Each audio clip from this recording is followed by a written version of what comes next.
ጋዜጠኛ መላኩ ብርሃኑ የእናት ባንክ ለእናቴና የአመቱ ድንቅ እናት የተሰኘው የጽሁፍ ውድድር አሸናፊ ሆነ። በእናት ባንክ አማካኝነት ሁለተኛው ለእናቴና የአመቱ ድንቅ እናት የተሰኘው የጽሁፍ ውድድር መላኩ ብርሃኑ በአንደኝነት አሸንፏል። በዚህም ጋዜጠኛው የ150 ሺህ ብር ተሸላሚ መሆን ችሏል። ለእናቴ ውድድር ሰዎች ስለ እናቶቻቸው ያላቸውን ስሜት ከግጥም ውጪ በሆነ መንገድ በወግ በመጣጥፍ ከልብ የሚገልጹበት መሆኑን የእናት ባንክ ምክትል ፕሬዝዳንት ወይዘሮ ገነት አጎስ ለብስራት ሬዲዮ ተናግረዋል።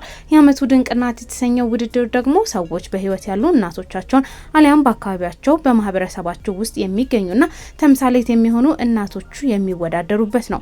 የአመቱ ድንቅ እናቶች ታሪክ በጽሁፍ በምስል አሊያም በድምጽ በማቅረብ የሚወዳደሩበት መሆኑንም ፕሬዝዳንቷ ገልጸዋል።